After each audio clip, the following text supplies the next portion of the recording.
Doctor Premkumar, ഇലക്ഷന്റെ തൊട്ട് തലേ ദിവസങ്ങളിലാണ് കാഫിർ പരാമർശമുള്ള സ്ക്രീൻഷോട്ടുകൾ വളരെ വ്യാപകമായി പ്രചരിച്ചത്. അതായത് ടീച്ചർ ഒരു കാഫിറാണ്, അതുകൊണ്ട് ടീച്ചർക്ക് വോട്ട് ചെയ്യരുത്, നിങ്ങൾ ദീനീബോധമുള്ള ചെറുപ്പക്കാരനായ ഷാഫിക്ക് വോട്ട് ചെയ്യൂ, ഇങ്ങനെ പറഞ്ഞ ഒരു സ്ക്രീൻഷോട്ട് പ്രചരിച്ചത് അത് വളരെ വിസ്ഫോടന സ്വഭാവമുള്ള ഒരു കാര്യമാണല്ലോ. അങ്ങനെ ടീച്ചർക്കെതിരെ നടന്നിട്ടുണ്ടെങ്കിൽ അത് അതിഗുരുതരമായ കുറ്റകൃത്യമാണല്ലോ. ഇതിൽ ആരോപിതനായ മുസ്ലിം ലീഗ് പ്രവർത്തകൻ തന്നെ അങ്ങോട്ട് പോലീസിൽ പോയി, സാർ ഞാനാണെങ്കിൽ പിടിക്കൂ, ഭരതൻ എസ് എന്നെ അറസ്റ്റ് ചെയ്യൂ എന്നുള്ള മട്ടിൽ പോയി നിന്നു. എന്നിട്ടും ഇതിൽ ഒരു കണ്ടെത്തലും നടത്താൻ കഴിഞ്ഞിട്ടില്ല. ആരാണ് ഇത് ഉണ്ടാക്കിയത് എന്ന് ഇതുവരെയും പോലീസിന് കണ്ടെത്താൻ കഴിഞ്ഞിട്ടില്ല. UDF ആരോപിക്കുന്നത് ഇത് UDF സ്ഥാനാർത്ഥിയെ അപകീർത്തിപ്പെടുത്താൻ വേണ്ടി വ്യാജമായി LDF കേന്ദ്രങ്ങളിൽ നിന്ന് സൃഷ്ടിച്ചിറക്കിയതാണ് എന്നുള്ളതാണ്, മറുവശത്ത് ഒരു കൺസോൾട്ടേഷൻ ഉണ്ടാക്കാൻ വേണ്ടി. അപ്പോൾ ആ തരത്തിൽ തിരഞ്ഞെടുപ്പിൽ ഇത്രയും നീചവും നികൃഷ്ടവുമായ അടവുകൾ പയറ്റിയിട്ടുണ്ടെങ്കിൽ അതിന്റെ എല്ലാ കുറ്റവും UDF സ്ഥാനാർത്ഥിയുടെയോ അല്ലെങ്കിൽ അവരുടെ വിഭാഗത്തിന്റെയോ തലയിൽ കെട്ടിവെക്കുന്നതിന് പകരം അന്വേഷണം നടത്തി യഥാർത്ഥ കുറ്റവാളികളെ പിടിക്കുകയല്ലേ വേണ്ടത്? തീർച്ചയായിട്ടും അന്വേഷണം നടത്തിയിട്ട് യഥാർത്ഥ കുറ്റവാളികളെ പിടിക്കുകയാണ് വേണ്ടത്. പക്ഷേ ഇതിൻ്റെ അകത്ത് വേറൊരു രസകരമായ ഒരു കാര്യം എന്താണെന്ന് വെച്ചാൽ, രണ്ട് തരത്തിലുള്ള സ്പെസിമെൻസ് ഉണ്ട് ഈ ക്യാമ്പയിനുമായിട്ട് ബന്ധപ്പെട്ട്. നടക്കാൻ പാടില്ലാത്ത, ഒരു കാരണവശാലും നടക്കാൻ പാടില്ലാത്ത നിയമവിരുദ്ധമായിട്ടുള്ള പ്രവർത്തനങ്ങൾ. അത് ഒരു ടൈപ്പ് സ്പെസിമെനാണ് അഭിലാഷ് നേരത്തെ പറഞ്ഞുള്ളത്. മാതൃഭൂമി ഓൺലൈനിൻ്റെ പേജ് വരെ ഫേക്ക് ചെയ്തിട്ട്, മർക്കസിൻ്റെ പേജ് വരെ ഫേക്ക് ചെയ്തിട്ട്, അരുൺകുമാറിൻ്റെ വീഡിയോ എഡിറ്റ് ചെയ്തിട്ട്, ശൈല ടീച്ചർ കോഴിക്കോട് പണ്ട് നടത്തിയ ഒരു പ്രസംഗത്തിൽ ഒരു ഭാഗം കട്ട് ചെയ്തിട്ടൊക്കെ ചെയ്തത്. ഈ സാധനങ്ങളെല്ലാം ആരാണ് ചെയ്തതെന്ന് വളരെ കൃത്യമാണ്. അതായത് തെളിവ് ഉള്ള സംഗതികളെല്ലാം ചെയ്തത് UDF കേന്ദ്രങ്ങളാണെന്ന് ഇതിനകം റിവീൽ ചെയ്യപ്പെട്ടിട്ടുണ്ട്. അത് ഒടുവിൽ KS ഹരിഹരന്റെ പ്രസംഗം വരെ, KS ഹരിഹരനാണ് പ്രസംഗിച്ചെന്നുള്ള കാര്യത്തിൽ ആർക്കും തർക്കമില്ല. അതേസമയം അപ്പുറത്ത് ആരാണ് ചെയ്തതെന്ന് ഉറപ്പില്ലാത്ത സാധനങ്ങളുണ്ട്. അതിൽ പെട്ടതാണ് ഈ കാഫിർ എന്നുള്ള വാട്സപ്പ് ചാറ്റ്. എനിക്കറിയില്ല അതിൻ്റെ ആധികാരികതയെ പറ്റിയിട്ട്. അതേപോലെ അഭിലാഷ് ചർച്ചയുടെ തുടക്കത്തിൽ പറയുന്ന ബോംബ് എറിഞ്ഞത് എന്നും അഭിലാഷ് ഇൻട്രോയിൽ പറയുന്നു, FIR പറയുന്നത് CPM-മാരാണെന്നാണ്.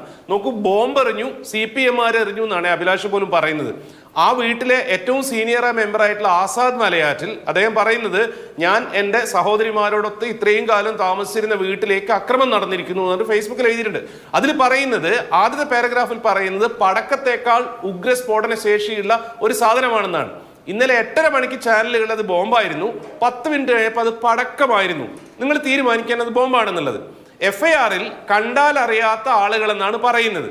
കണ്ടാൽ അറിയാത്ത ആളുകൾ എങ്ങനെയാണ് CPM-മാരാണ് തീരുമാനിക്കുക എന്നുള്ള ലോജിക് എനിക്ക് മനസ്സിലാവുന്നില്ല. പിന്നെ FIR എഴുതുക, പരാതി കൊടുക്കുന്ന ആൾ പറയുന്ന സ്റ്റേറ്റ്മെന്റ് ആണ്, എനിക്ക് സംശയമുണ്ട് CPM-മാരാണെന്നുള്ളത്. 3 പേരുണ്ട്.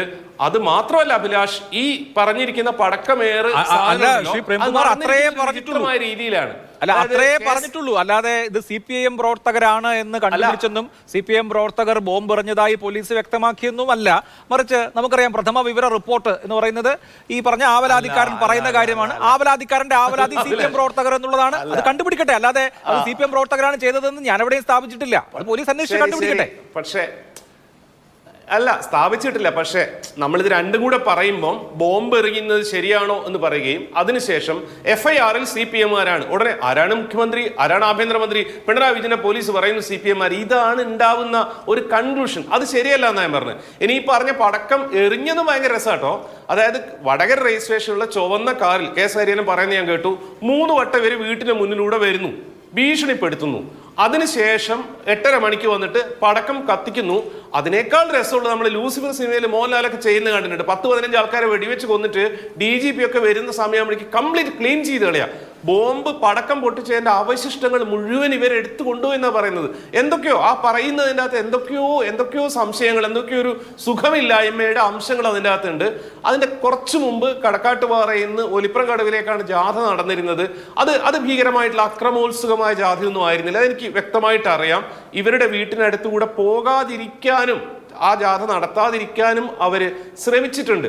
പിന്നെ നോക്കൂ, ഇത് തുടർന്ന് പോകുന്നത് എവിടുന്നാന്ന് ആലോചിച്ചാലേ, അതായത് ഇപ്പൊ നിജേഷ് അരവിന്ദ് പറയുന്ന, കോൺഗ്രസിന്റെ പ്രതിനിധി പറയുന്നത് മുഖവിലേക്ക് എടുത്താൽ, അതായത് വടകരയിലെ ഈ കാലുഷ്യം തുടരാൻ പാടില്ല എന്നുള്ള പൂർണ്ണ എന്താ പറയുക ബോധ്യത്തോടെയാണ് ഞങ്ങൾ ആ പരിപാടി സംഘടിപ്പിച്ചത്. അങ്ങനെയാണ് സംഘടിപ്പിച്ചത് എങ്കിൽ ആ കാലുഷ്യം തുടരണമെന്ന് കൃത്യമായി പ്ലാൻ ചെയ്ത ആളായിരുന്നിരിക്കണം KS ഹരിഹരൻ.